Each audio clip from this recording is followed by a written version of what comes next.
Most of the restaurant business is actually handled by Ling Xing. To be fair, we owe much of it to him.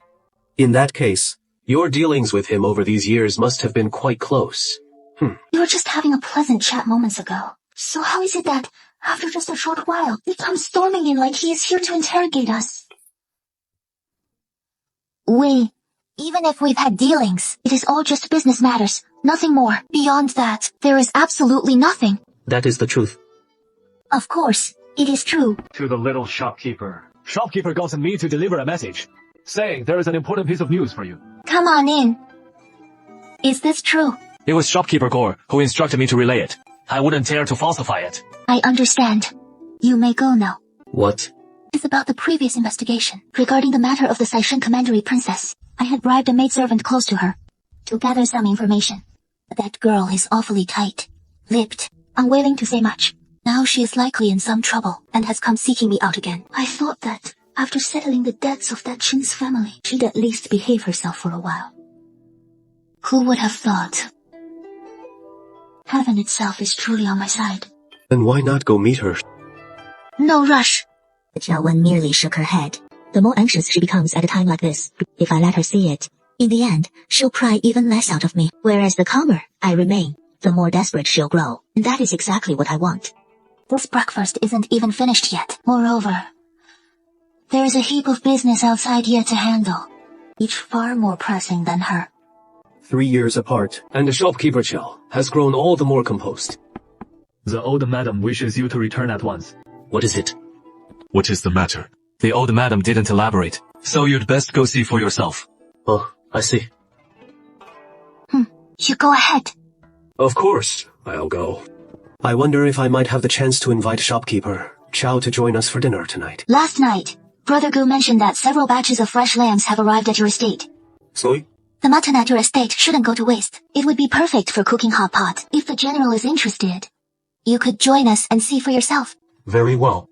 Master, Shenqi. Oh, she has returned now. From here on, Shenqi will remain by your side. Excellent. Shopkeeper Zhou, Miss Qingglan, you're so eager to see me. What do you want from me? I have news to sell. Selling news.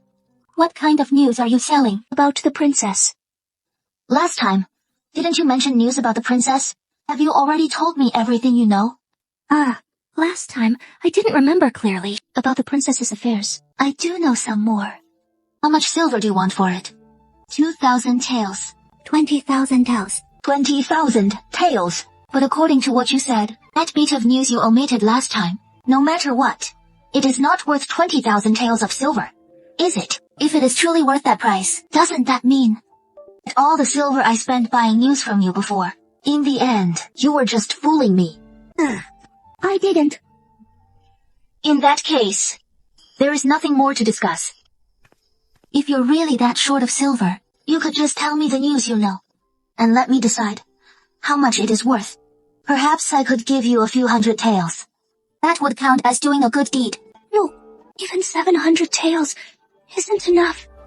The silver isn't enough, but you can't blame me for that. Your news is only worth that much. I really need this silver. Please, miss, show some kindness. Help me out. I'm a merchant, not a philanthropist. Helping you, that is impossible. But if you want to get those 20,000 taels from me, it is not entirely impossible. I currently need someone to help me investigate some things by the Four Gods Princess's side. If you're willing, not only can I give you those 20,000 taels of silver, but afterward, I can also find a way to help you, so your father never dares to gamble again. How about that? If I'm discovered by the county princess, she'll surely kill me. I'm not asking you to probe her directly, so you won't be easily found out. It is just that, if you want to earn this silver, while investigating for me, you'll inevitably have to take these risks. Otherwise, how could it be worth the 20,000 taels of silver I am paying you? You can take your time to think it over, then give me your answer. But I wonder if your father can wait that long. I agree. Good. Then, it is settled. I can give you the silver, up front. But, if I later discover even the slightest negligence in your investigation for me, I have plenty of ways to take it back. I understand. 3 years ago, our marriage was all set to be finalized, but the general suddenly left without a word and headed to the border. Though I knew, General, that all this was for the sake of our dynasty subjects, my heart still couldn't help but feel a little sad. Now that the general has returned, I wonder if you, old madam, are still willing to continue discussing our matter from 3 years ago. I understand what you mean. It is just that I've long since become muddled-headed. Even if I carefully select a girl, she may not be to Huayer's liking. Now that the children are grown, it is not right for me to meddle in his marriage. I just think it is better to let him decide for himself. Old madam, you really think so? Of course. Children and grandchildren will have their own fortunes. That you think this way is indeed not a bad thing. However, the general is accustomed to the battlefield. So coming back and letting him decide his own marriage, I'm afraid the general himself would struggle to handle it. It is better for you, as his elder, to personally arrange it for him. You are his biological grandmother, after all. For you to decide, you surely wouldn't harm him. Of course, I wouldn't harm him, but the one I select, he may not like. It is still better to let him decide for himself.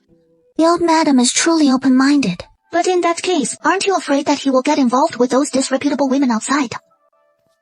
Just like that statusless maidservant from 3 years ago. For someone like that, to be elevated to concubine would already be a tremendous blessing. But to let her marry the general as his wife, wouldn't that disgrace the duke's household? You mean Chow girl is back? Is the Chow one? I met her 3 years ago. She is a deeply scheming person. Over these years, she has been doing business outside, showing her face in public, and who knows what kind of work she has done. How can such a person be worthy of the general? Whether she is worthy or not, surely it is not for the county princess to decide, is it? Her background is unknown. The county princess of the court is now so idle that she even wants to meddle in this general's marriage. I did not mean that. What exactly does the county princess mean? This general is not interested. It is merely this general's marriage, and it is not for you to interfere. If the county princess is truly so idle with nothing to do, she might as well return to her own residence and properly cultivate her virtue. I just heard the county princess mention something. That Chow girl has returned. The woman my grandson has loved in his lifetime is none other than her alone. Apart from her, Zora will not marry any other woman. I beg grandmother's understanding. When did I ever say I would stop you? Somil, do you mean that when you have time in the future, you will bring that girl back to the residence, so that I may catch up with her? Your grandson has noted it. Very well. I am tired today as well. See the county princess off on my behalf. Indeed, it is so. As your minister, I no longer have the face to marry the woman I love. What happened just now? I truly didn't intend to say it that way. Sungju, please don't take it to heart. I simply feel that the general's merits are so outstanding and his status so extraordinarily noble. To have someone by his side later who marries only a woman with no status at all, one who can't bring him any advantage from elsewhere, it would truly be such a waste. A waste? By that logic, what kind of woman does the Zhengzhu think this general should marry in the future to avoid it being a waste? Someone like you. It is just a pity that the kind of woman I like least in this life is one like you. Even if it means dying alone, this general would never choose a woman with a malicious heart to keep by his side and breed trouble like raising a tiger. So, Zhengzhu, rather than coming to the residence yourself to meddle in affairs, you'd do better to mind your own business. Does the general truly not understand? All that I've done is only for Xingyu's sake and yours, General! This general cannot afford the Zhengzhu's favor. Follow this Zhengzhu into the palace. Why would you suddenly want to enter the palace? Since she refuses, the old madam won't help me. I'll just have to find a way myself. She wanted Fu Chenghuai to know, in the face of absolute power, that bit of affection and love is utterly worthless, and in the end, the one most suited to him, the only one who can truly aid him, is none other than Ji Ruyi herself. You silly girl. Why have you come to the palace today? What is wrong? Has someone upset you? Are you unhappy? My imperial uncle is truly most stern. You silly girl. Tell me what happened. Who has upset you?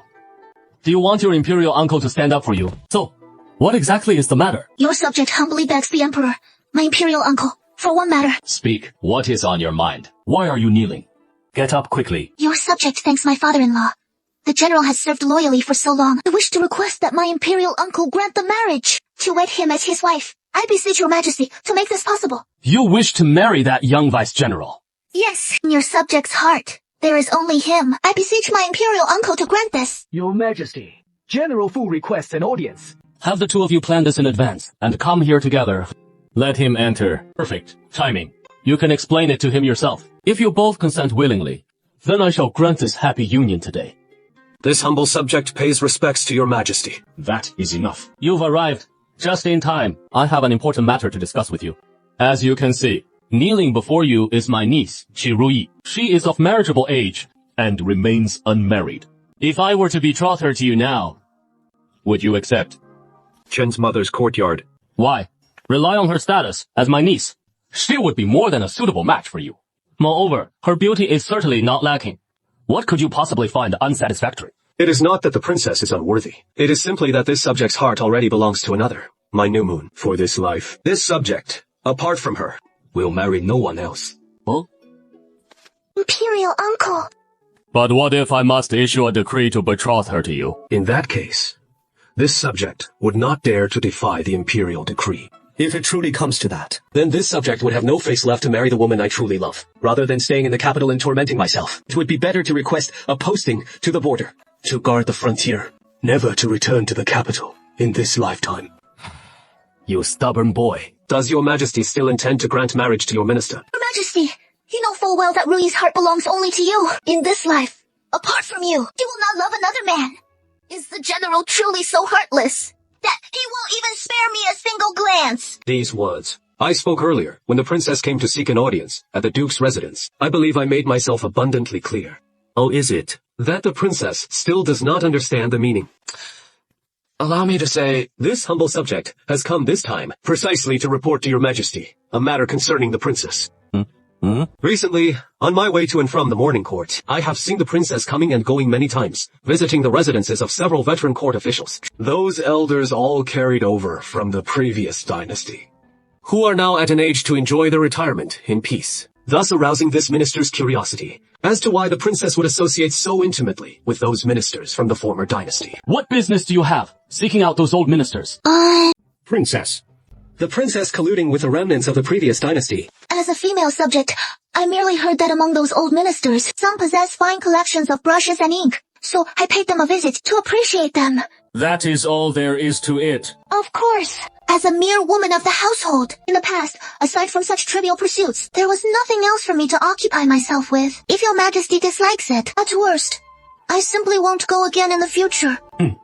It is harmless to merely view the collection, so go, if you wish. So that is the case. It seems this minister misunderstood. I've seen the princess leaving the residences of those ministers several times, and even bringing people to taverns for lively discussions. So I thought the princess had matters to consult with those old ministers about. Lady Xiangquan, you jest. How could that be? If there is nothing else, this minister shall take his leave. This female subject shall also take her leave. Who is it? What are you doing coming here? Didn't I tell you before that if there is any message to convey, you should first send someone to hang a rag at the ruined temple outside the city and wait for me to come find you? This time, the situation is urgent. I truly don't know what to do. The matter of you having me contact those old ministers in the court lately, Fu Qinhuai somehow found out about it, and just now in the palace, he personally reported it to the emperor. Do you think he knows something? What should I do now? Don't panic first. What exactly did he reveal to the emperor?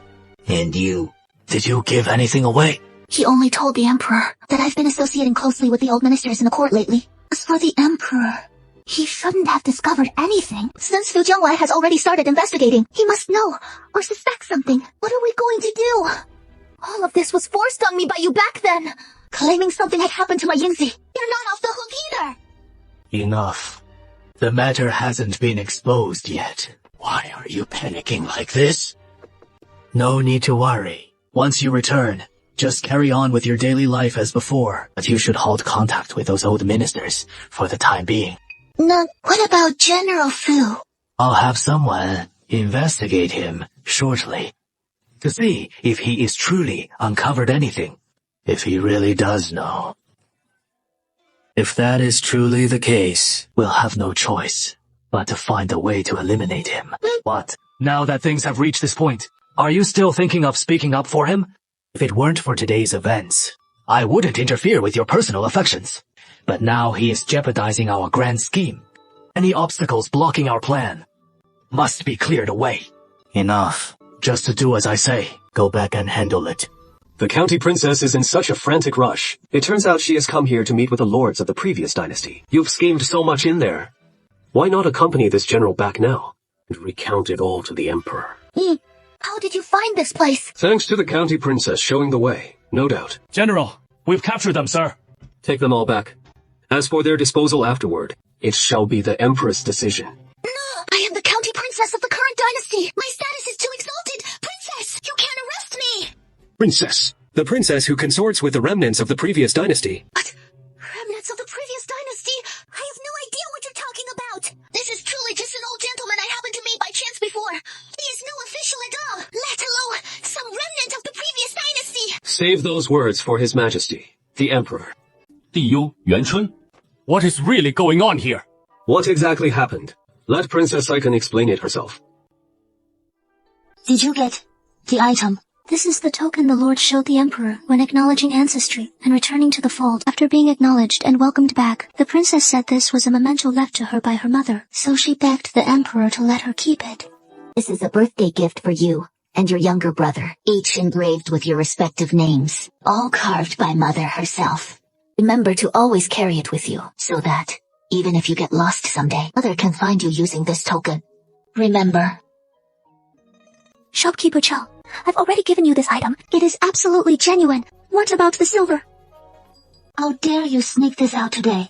Today the princess isn't at the mansion. This jade pendant has always been discarded by her. She doesn't seem to look at it on ordinary days. Not at the mansion. Where has Nana gone? At first I heard she entered the palace. Then she left the city, probably to handle some matter. It is getting late now. I'll head back first. Please remember the promise you made to me earlier. And then we'll never meet again. Come with me to a place. Where to? Back to the village. What are you looking for? What is this? This is from my childhood that I buried here myself. She also remembered the events of that year. On the road back to the capital with Mother, they were pursued by the Qiantao rebels, and finally ended up in this village. Mother told the two of them to hide here, allowing them to escape the calamity, but she died at the hands of those rebels. It was precisely because she still remembered her mother's parting advice at the time that she hid the jade pendant here with her own hands. She had planned to dig it up again once things were safe, but unexpectedly witnessed her own mother's death. The young girl, traumatized, succumbed to a high fever and forgot everything that had happened. Soon after, she turned and sold herself into the Duke's mansion of the neighboring realm. It wasn't until today that this heirloom finally returned to its rightful owner. We're going home. Miss Chow, the general asked me to wait for you here. What is wrong? The emperor wishes to see you. Has Fu Qinghua already uncovered this much? Let's head that way. Uncle, I really don't know anything at all. It was all because they forced me into this. I never harbored any intention to harm you. Please, Uncle, spare me for the sake of our many years together. Ming, pay your respects to the emperor. You step forward. Let me take a good look at you. So alike. You really look so much alike. Just like your mother, when she was young. Your Majesty, have you already recognized your daughter's true identity? Father, that boy has already confessed the truth. Over these years, your identity has been impersonated. And you've suffered greatly. You've truly endured so much hardship. This is the jade pendant. My mother left to me, and my brother before she passed. I remember he said, "Once, Your Majesty, you also gave him the same gift as a birthday present." Yes. Back then, I gave the same jade pendant to your mother. It matches perfectly. Your Majesty, now that the person is right here, surely confirming her identity isn't something to rush all at once. Why not deal with the trouble at hand first? Uncle, please spare my life, Uncle.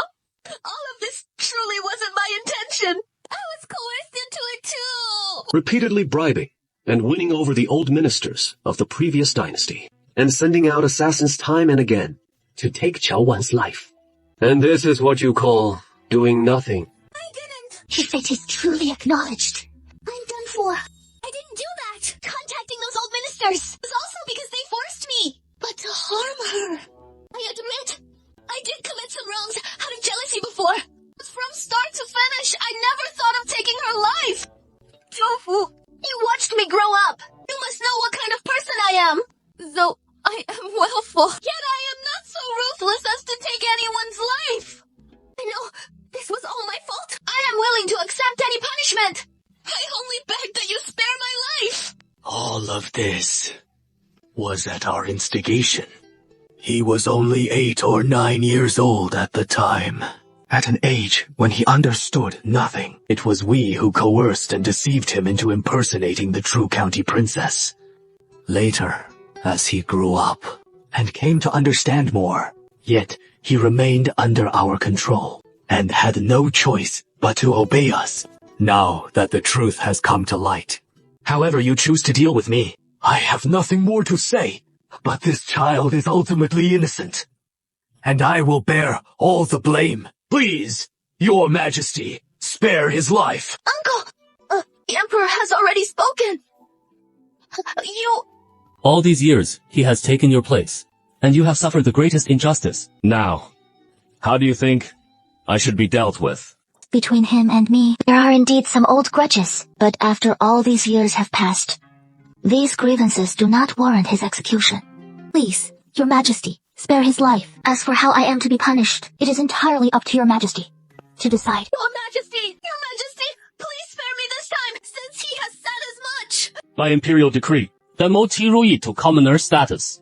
Administer 20 strokes of the cane, expel him from the capital, and ban him from ever returning. If he violates this decree, execute him immediately. Cheesy. There is one more thing I must discuss. I wonder if Your Majesty's earlier promise to decree a marriage between this minister and the county princess still stands. Does this matter still hold true?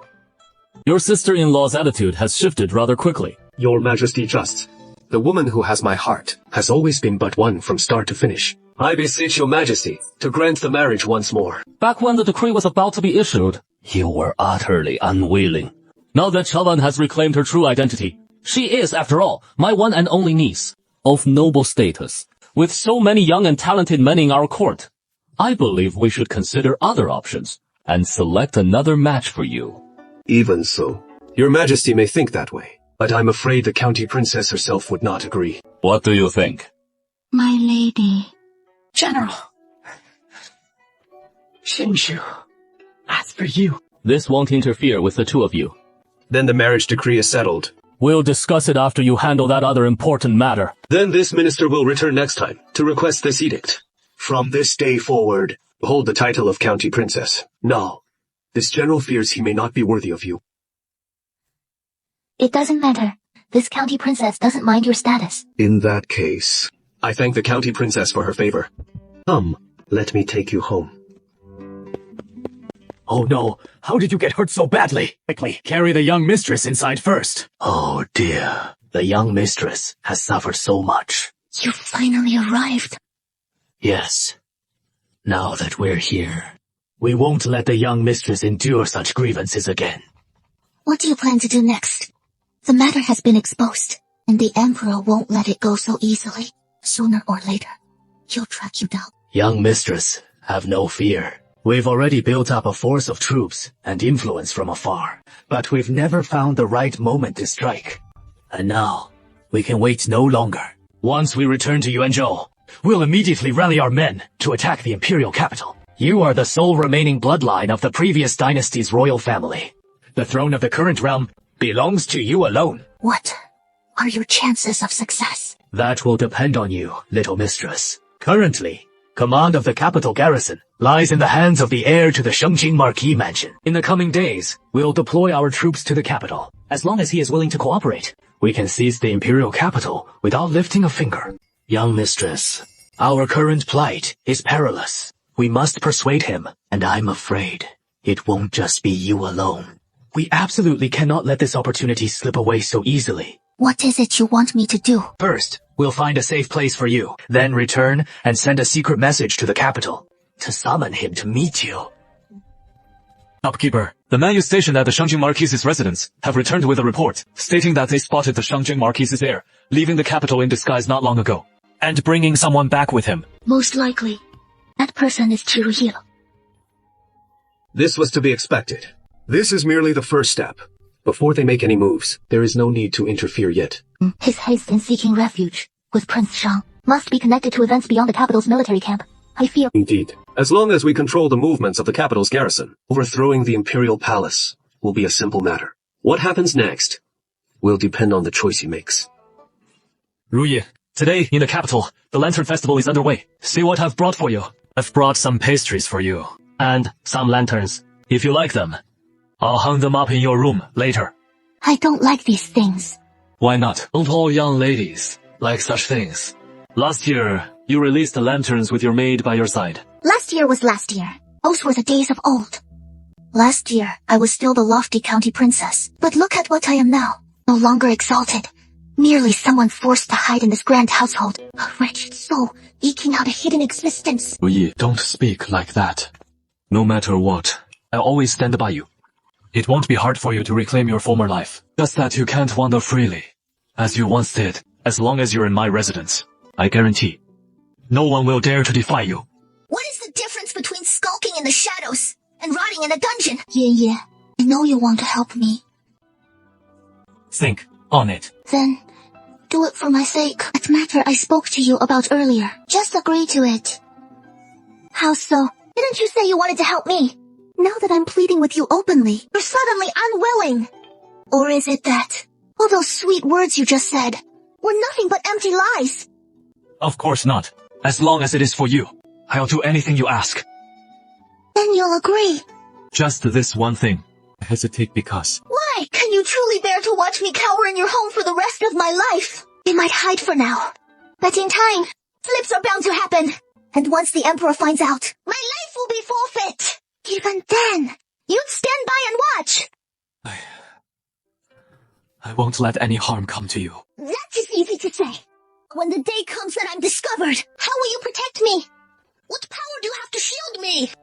The Emperor has shown grace to our house, and to me personally. I cannot so easily betray him. Not on this matter. I cannot agree. If it is anything else, anything within my power, I'll make it happen for you. Very well. Fine then. We'll set this aside for now. Since you've said so, as long as it is for me, you're willing to do anything, then do one thing for me. Tell me. Go on. Help me kill Zhao Wan. Driven to this abject state, all because of that wretch. If she hadn't run out and exposed me, to this day, I would still be that lofty county princess. How could I end up like a homeless cur? Where's the hide in this remote ethnic backwater? Huh? If you kill her for me, consider it vengeance on my behalf. Well, didn't you just say so? Apart from that one matter, you'd agree to anything. You going back on your word now? I'm not. Since you're not, then go and do it now. Go kill her. Or are you too afraid? Of course not. I promise you, I'll kill her for you. Xiaowan, today's banquet has been specially prepared for you. How are you feeling? Is there anything you're not used to? No. Thank you, Your Majesty. Step forward. A few days ago, there were rumors in the court that the county princess's identity was false. I presume all of you have heard about it. Yes. But now, the true county princess has been found and brought back. She is the very woman standing before you. Her name is Qiaowan. She is the daughter of my eldest sister, the biological daughter of the former eldest princess, and my own niece. Today we hold the Purple Swallow banquet precisely to confirm her identity, and to restore to her the status she rightfully deserves.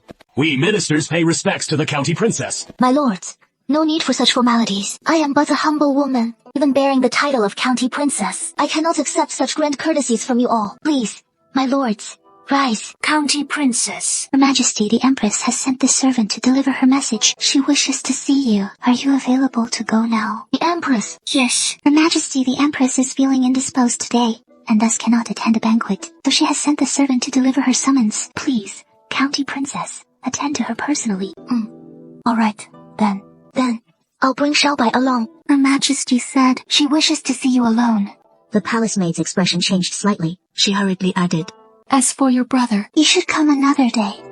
Only me, alone.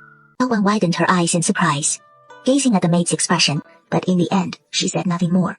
Then she lowered her head, and said something to the two beside her. I'll be right back. Does the Queen's chamber still require passing through the Imperial Garden?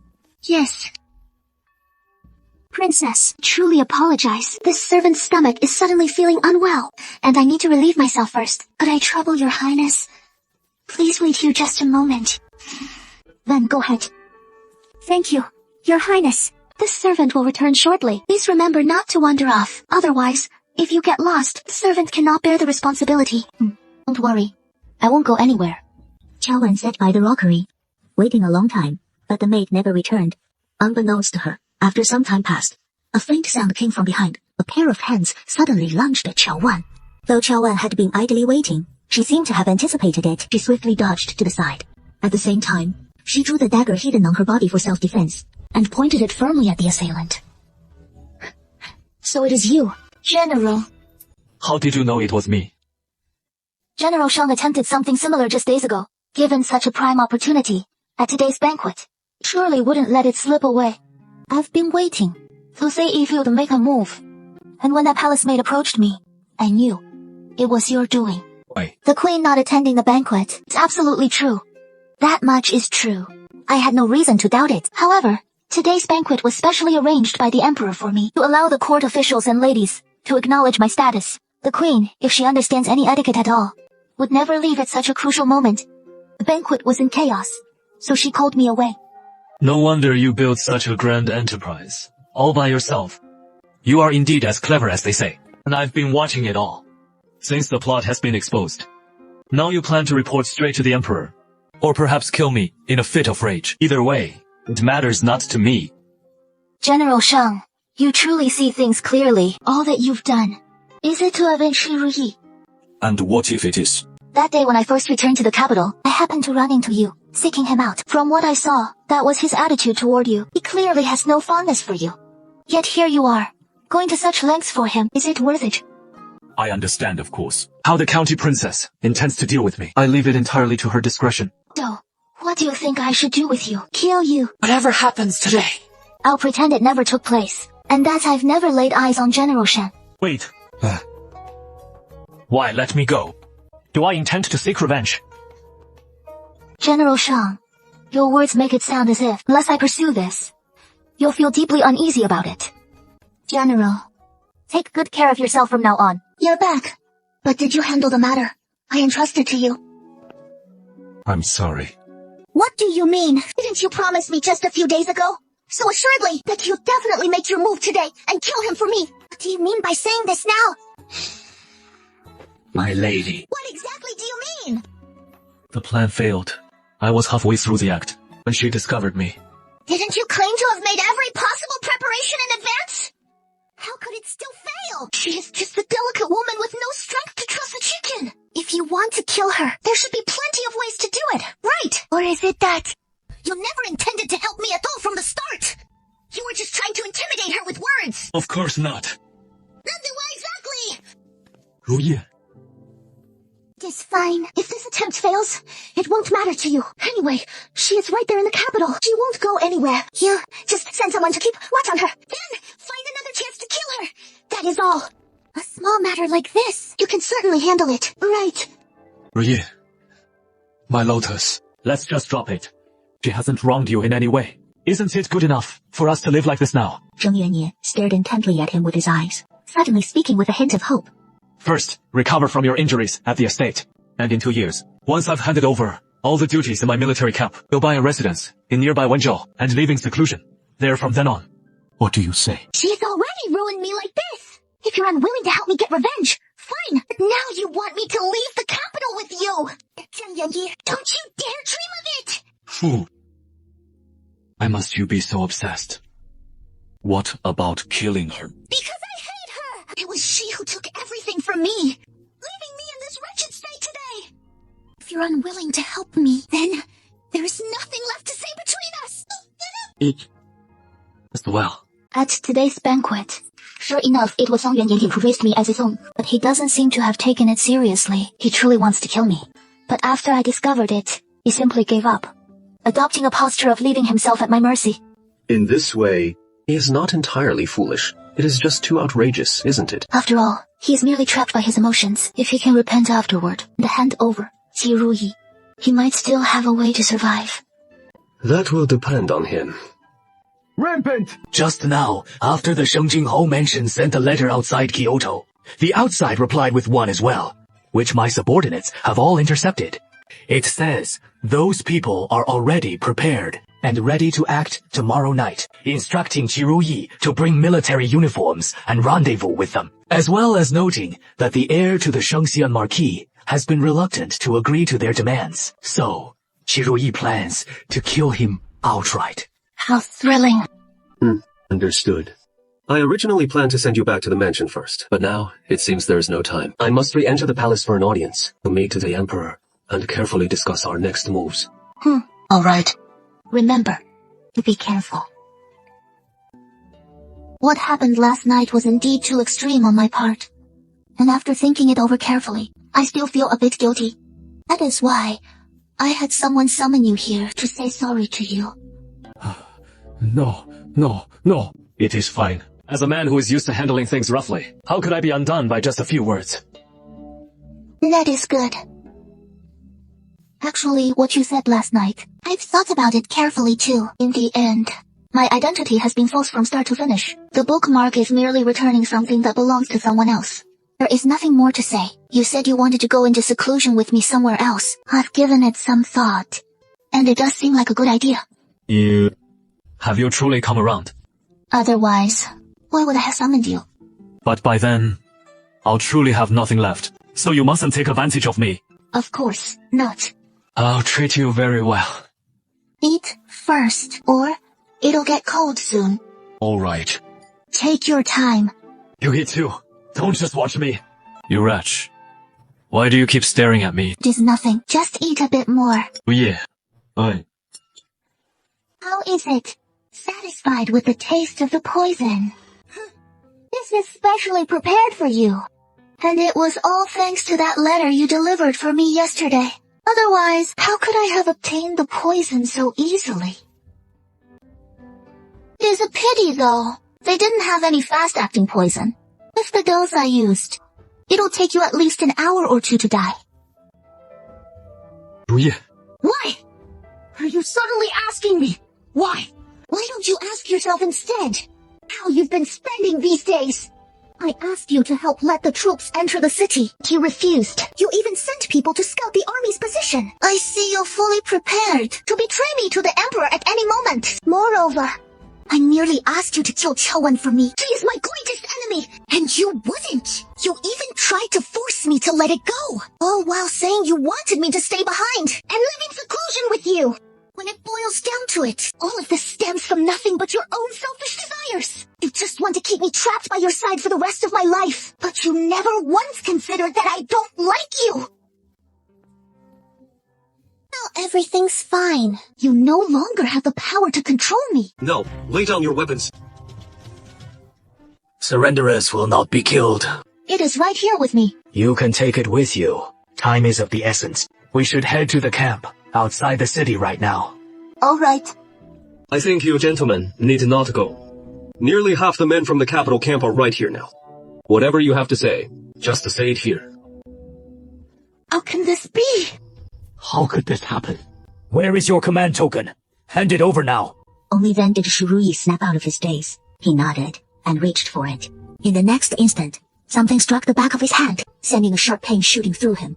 Fu Chenghuai leaped straight down from his horse. First, he used his long sword to fend off the two middle-aged men beside him. Then he reached out and snatched the item from Ji Ruyi just as he grabbed it. Take them down. Now that it has come to this, there's no other way out. Fight to the death. Everyone, show yourselves. Kill them. As long as we win this battle today, once the young master ascends the throne, you'll all be the emperor's closest aides, with endless glory and wealth awaiting you. In less than half an hour. Most of the rebels had been subdued, while those still standing were undoubtedly Fu Chenghuai's loyal men. Now, lay down your weapons. Surrender and you'll be spared. Seeing defeat was inevitable, Ji Ruyi, along with the several middle-aged leaders, also dropped to their knees on the ground, cowering in place like turtles, not daring to resist in the slightest. Take these men back. First, settle the rebels in the capital camp. As for these traitors, bind them and send them back to the capital for the emperor to deal with personally. Fu Qinghuai swung onto his horse, preparing to lead his men away first. However, just then, a longsword shot through the air from afar, piercing straight into Fu Qinghuai's chest. Fu Qinghuai didn't even have time to cry out, his body collapsing to the ground. Meanwhile, a dozen men burst out from the building behind, with lightning speed, quickly dispatching the soldiers holding Qi Ruyi, scooping him up, and mounting a horse. Alright, the command token is still on him. Take him along too. Come here. Let him take a look. He should still be savable like this. Alright. Once it is all out, he'll be fine. Poison from the bird meat hasn't affected his body too severely yet. Spitting it out will ensure he is okay. Fortunately, the lady brought me here in time. Otherwise, no amount of vomiting would help. How could it be you? I got the message early this morning, saying there is a letter from the rebels here. Word spread, so I came to watch the excitement. And by the way, to see if you're really dead or not. Oh, you knew about this from the very beginning. From the start. His banishment from the capital was all arranged by His Majesty. But who would have thought? He only wanted to use him to flush out the rebels lurking in the shadows. You, an outsider, ended up delivering yourself right to us.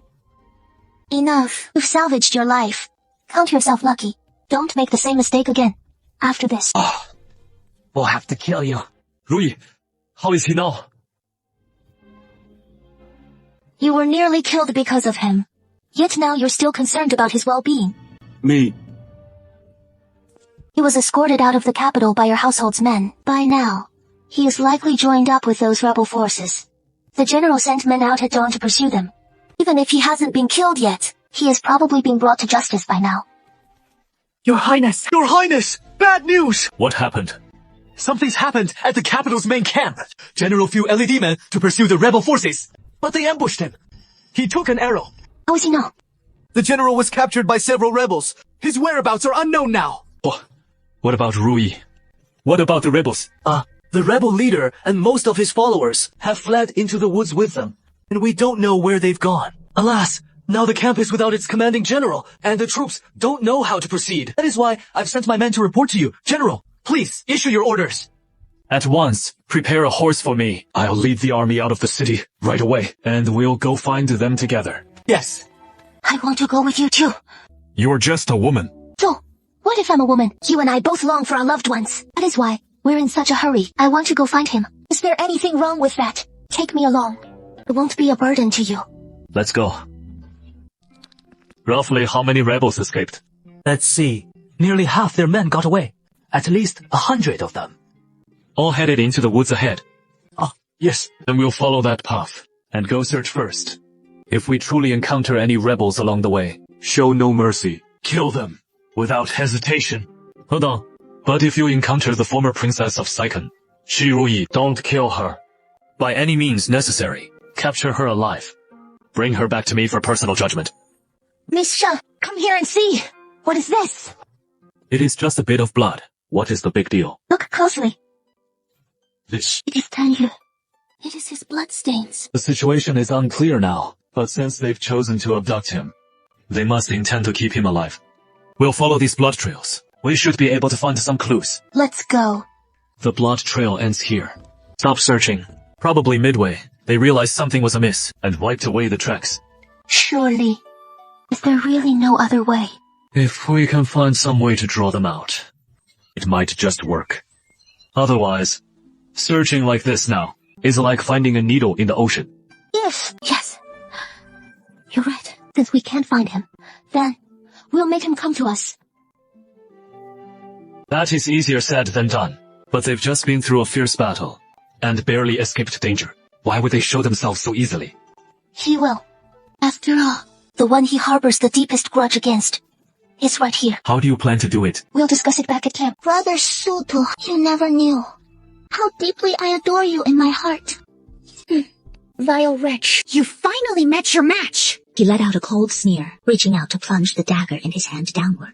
But suddenly, as if struck by a thought, he ultimately relented, sheathing the dagger, then reached out to pull Chao Wan to her feet, dragging her roughly to the door. Help me, Alpha, and help me! Didn't you say you'd kill him outright? What is this about? I've changed my mind. Killing him straight away would be such a waste. Better to take him back with us. The Emperor holds him in such high regard now. So when we make our next move, if we bring him forward, he'll surely play a crucial role. What say you? If I bring him before the Emperor at that time, threatening whether he'll compromise for the sake of his beloved niece, to force him to yield the throne outright. Oh, well. Just take her away then. His status will surely prove useful later. You'd best hurry and go. You will not discover soon. None of us will escape. You all go out first. It has been some days since I last saw him. I'll catch up with him first. Hey, wake up. Fu Jingjing. Waking up quite quickly, aren't you? What do you intend to do? What? Haven't I specially brought you here to reunite with your Fu Qinghai? Well, aren't you happy? You think that, by capturing us, you'll get away unscathed. Now everyone in the camp outside the capital is hunting for you. Once you're found, we'll have only one path left. Death. Rather than scheming so much here, you'd better start worrying about yourself, believe me or not. Now with just a light word from me, I can have you subjected to Lingji until death. Do you dare? Now you are all in my hands. What do I have to fear? General Fu, today, at least I've brought the woman you love here. If it weren't for me, you might never see her again in this lifetime. Shouldn't you thank me? I like you so much. You should repay me properly. At last. Brother Siu, you've never known how deeply I love you in my heart, clearly. 3 years ago, I was the first to be by your side. You were meant to be a match made in heaven. Though later you were bewitched by that wretch, and even left the capital. None of that matters now, for you've finally returned to my side. It just so happens that Chowan is here watching Tengri Jing today. Let her see clearly how deeply you and I love each other.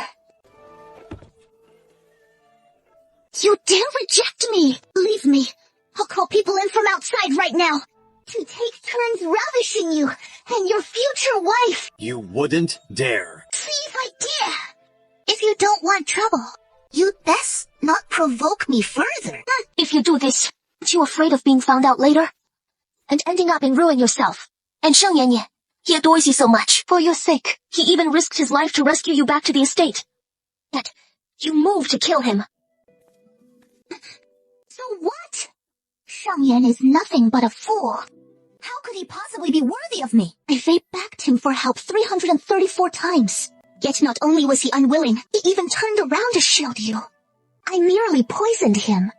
And in the end, I left him a whole corpse. He is already as good as dead. Ji Ruyi let out a cold sneer as she spoke, her eyes showing no trace of guilt or remorse. Almost the instant the words fell, the door to the room was pushed open, and Sheng Yuanye burst in with 2 men. The bat is hidden on him. Hurry and get it back. You bitch! You deceived me!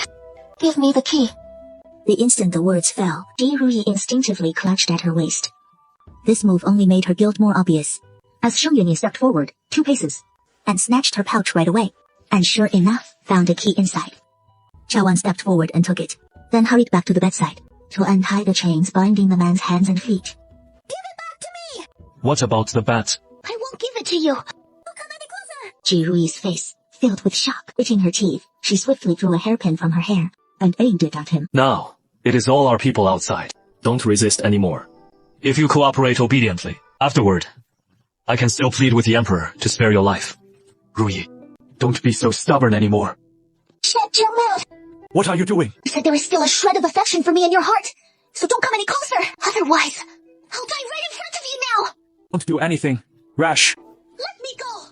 No! Shang Yi's face filled with shock, and Ji Ruyi, seeing the other's guard drop, rushed forward, shoved him aside, and bolted out. What are you standing there for? Chase her? We'll go after her together. But your wound. The wound is just a minor issue. Let's go quickly. She just stole the horse at the gate and fled. Which direction did she go? Fu Chenghuai's expression grew even colder as he looked ahead and asked in a deep voice.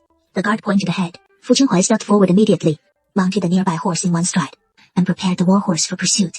However, just as he was about to depart, he suddenly seemed to remember something, turned back, and looked down condescendingly at Zheng Yi. If you keep being so indecisive, you and she will both meet a dead end. We'll head out together as well. The command talisman is in my hand, which makes me your supreme commander. Right now, I order you to immediately assemble the troops from the main camp and follow me into the capital. General, Fu! Grab him quickly! Don't let him get close! Ruyi! If he fancied some other woman, that would be one thing. But Ruyi, she's nothing but a vicious-hearted traitor. She has caused so much chaos before, and even worse. The other side has already killed him once before, yet Sheng Yuanyi remains unrepentant. Still soft-hearted toward her. Such a complete and utter fool. There is really nothing more to say about it. What did you say? Don't be afraid. I'll take you right now to stop the killing. It will be all right. Once we return to the capital, I will definitely plead with the Emperor on your behalf, even if it costs me everything, even my own life. I will beg the Emperor to spare your life. Xiang Yingchong, gather all available men at once. Summon them without delay. And follow me to deal with the rebels. Duncan, we finally made it to this day, and it is already quite remarkable. What? You're not thinking of backing out now, are you? In the end, this matter is my fault for letting my guard down, which gave those people an opening, and nearly got the county princess hurt. I beg your majesty to punish me. This was all an accident. Please, your majesty, do not blame the general. It was all an accident. You girl, you're awfully protective of her. Have you forgotten who your real family is? This lady merely speaks the truth. I hope your majesty will see it clearly. Who said I was going to punish him? From the moment you entered, you've been the ones going on about how to punish him. While I haven't said a single word, this incident you handled quite well. Though Fu Qinhuai was at fault, it didn't lead to a major disaster in the end. So merits and demerits shall offset each other. Thank you, your majesty. As for Qiao Wan, you have great merit in this matter. I should give you another reward. This lady thanks your majesty. As for this reward, there is no rush. On the day you and this young man wed, I will announce it before the assembled civil and military officials. The Shengqing rebels have all been subdued. One of the leaders, Qi Ruyi, has already been shot dead by me. As for the others, I wonder how your majesty plans to deal with the rebel forces. All shall be exiled to the harsh frontiers for Corfi labor. As for those leaders who survive, they will be beheaded and put on public display in 3 days. There is one more person. The heir of the Shengqing Marquis Mansion, the commander of the camp outside the city. Sheng Yuanyi, how should he be dealt with? The Shengqing Marquis Mansion has been loyal for generations, but it just had to be in his generation. That his brain got kicked by a donkey, leaving him utterly senseless. In consideration of the old Marquis's past merits, I shall spare his life. But this general, he is utterly unqualified to hold the position any longer. From this day forth, he is demoted to a commoner. The Shengqing Marquis title is revoked. Let him fend for himself from now on. Well, that is settled now. All the troublesome matters have been resolved. So shouldn't our wedding be put on the agenda as well? No need to be in such a hurry. Why not? I've waited a full 3 years, and only now have we finally reached this point. Duncan has endured until today, which is already quite remarkable. What? You're not thinking of backing out, are you? No, don't mean that. Good, as long as that is not the case. There are many things to prepare afterward, and once we return today, I'll have people start preparing the betrothal gifts. As a county princess, your status is noble, so when I marry as your wife, I'm sure His Majesty will make arrangements too. I don't care about those things. It is one thing if you don't care, but everything befitting the wife of a general, you must have. Just wait and see. I'll ensure you marry into the general's mansion, with all the pomp and splendor. Why must it be my family? You just said it yourself. I'm a county princess now, so marrying rashly into the general's mansion, wouldn't that be a loss for me? So what do you propose? How about the general makes a small sacrifice and becomes a son-in-law in the county princess's mansion? Afterwards, I actually treated you quite well. Fine. As long as we can get married smoothly, that wouldn't be a problem. The two of them couldn't help laughing as they spoke, starting from the accident 3 years ago that brought them together. Up to today, after enduring many twists and turns, it is truly a case of after the bitter comes the sweet. A month later, in the newly built county princess's mansion, lanterns are hung, and decorations are strung up, with red silk and red lanterns adorning every corner, creating a highly festive atmosphere. At that moment, Qiao Wan was sitting in her room, dressed in a bright red bridal gown, adorned with a golden step-shake on her head, which shimmered brilliantly in the candlelight. Chuanyang had finished applying her makeup, when a woman in luxurious attire stepped forward from the side, removing a step-shake hairpin from her own hair, and placing it on Qiao Wan's head. This was the jewelry given to me by my family before I was married, which I have cherished deeply all these years. Now, I pass it on to you. With that, The woman secured the hairpin, then lowered her head to gaze at her closely, a gentle smile gracing her face. See, how beautiful you look like this. Thank you, Your Majesty the Empress. The auspicious hour is approaching. It is time to go. Qiao Wen nodded, then rose and followed the attendants out of the room. The wedding procession was already waiting outside, and before departing, Qiao Wen was escorted to the front hall of the county princess's mansion, where the emperor awaited. He sat in a chair, sipping tea, and upon seeing the bride in her wedding attire, he smiled and nodded, a glint of relief in his eyes. Little one, you've grown to resemble your mother more and more. A month ago, I mentioned that on the day of your marriage, there would be a special reward for you. And now, that time has come.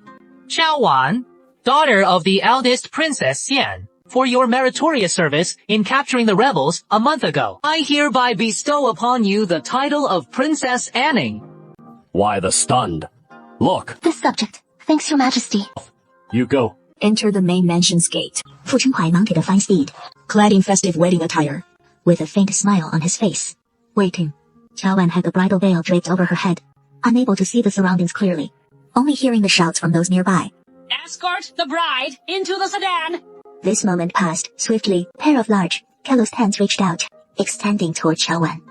Come along. The man led her forward step by step, until she entered the sedan chair, and soon the sedan swayed gently as it departed the spot, heading to the Lingguo Duke's mansion. On such a wonderful day, shouldn't Madam take the initiative as well? She was led by Fu Chenhuai to the front hall to perform the three bows ritual. Just before entering, Qiao Wen heard someone nearby whisper, All right. Don't be afraid. First bow to heaven and earth. Second bow to the parents. And the couple bows to each other. Amid the calls, the bows were completed, filling the hall. The entire ceremony was remarkably serene, except for a slight tremor in her heart at the final words of husband and wife. My heart trembled slightly. The days now are so wonderful, Wen, so good, that it even feels a bit unreal. After the wedding ceremony, Qiao Wen was escorted to the bridal chamber. After waiting an unknown length of time, the door to the bridal chamber opened. Fu Chenhuai approached her step by step, and lifted her red veil with a scale pole. Under the flickering glow of the red candles, the two, exhausted from the day's festivities, finally gazed upon each other. How wonderful. You are finally my legitimate wife. Fu Chenhuai said softly, his tongue laced with emotion. Gazing at the woman before him, he felt that his stubborn decision to venture to the border years ago, and the military honors won at the risk of his life, had not been in vain, for he had finally achieved his heart's desire. Qiao Wen's cheeks flushed slightly, her eyes brimming with emotion.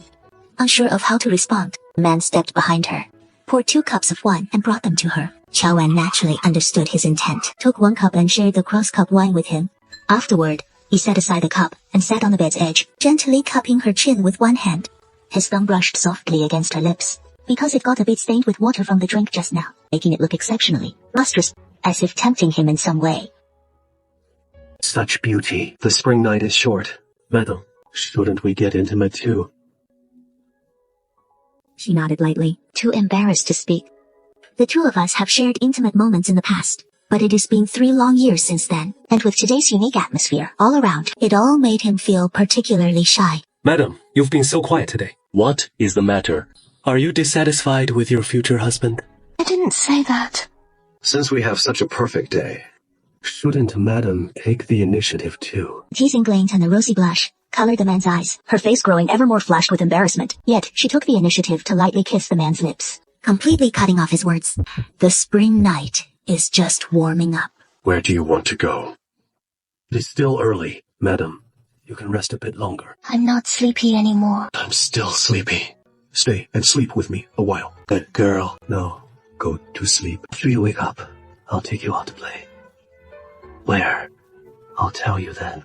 Why don't we go see the old madam first? No need. A few days ago, grandmother and I already settled it. You can see her with whoever you like. Now, I'll take you there first to have some fun. All your friends are already pregnant. When will you give me one too? Isn't this something I can decide? You're right. It seems it is my fault as your husband for not trying hard enough. I'll reflect on that. And I'll try even harder. It is broad daylight. Don't get any funny ideas. Her face flushed even more. Like a red persimmon, full of shyness, she glared at the man before her. Fu Chenhuai said nothing, and directly pulled down the bed curtain, blocking out most of the daylight. Then he smiled again. No, isn't it dark? Qiao Wen couldn't resist. her remaining protests silenced in her mouth, leaving only the lingering springtime passion. This old minister greets the princess. Please rise quickly. The general thinks your constitution makes conception difficult, so he specially asked me to come and examine you. Please, come over first, and let this old minister take your pulse. Princess Shu, his body has no major issues. It is just that pregnancy has been elusive for so long, likely due to your unique constitution. I can prescribe some medicine to help regulate it, but whether it succeeds ultimately depends on the princess herself. Then I'll trouble you, imperial physician. Fu Qinghuai nodded. What is wrong? If it is truly the case, and I never get pregnant in this lifetime, what would you do? What can be done? The imperial physician said it himself. Xiao Yu hasn't seen a doctor, has she? To be honest, it doesn't matter if we can't have children, as long as I have you by my side. That is enough for this lifetime. If you truly want one, in the future, we can take a concubine to bear one. What is wrong? It is nothing. Qiao Wan then shook her head again. There was a moment when she truly worried that Fu Qinghuai might harbor other thoughts. After all, in noble families like these, lineage inheritance matters all the more. That question just now, if Fu Qinghuai had said he wanted to take a concubine, or seek another woman to bear heirs, even if it were just a fleeting idea, she would not continue with him anymore. Fortunately, she hadn't misjudged him. The man she held dear in her heart was equally devoted, his heart and eyes fixed solely on her. It had to be him and no one else. Congratulations, Madam. You're 1 month pregnant. Indeed. This is truly the best news I've heard lately. Thank you. Qiao Wan smiled, warmth filling her eyes. As the last of her worries melted away, her life now felt complete.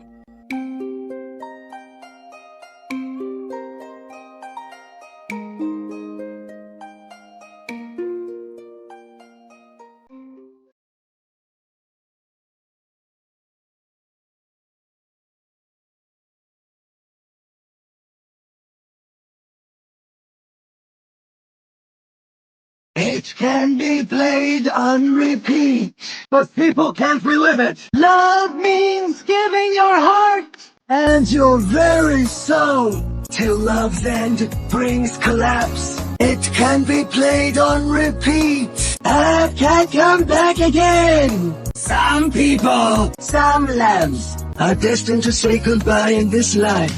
Thank you for walking with me through all those years. Healing and soothing the deep wounds in my heart over these years. We slowly drifted apart, tormented by joys and farewells, shedding tears in our parting waves. It can be brought up again and again, but people can go back. Love means giving your heart and your very soul till love's end brings collapse. It can be played on repeat. Lesson that love can't return. Some people, some loves are destined to say goodbye in this life.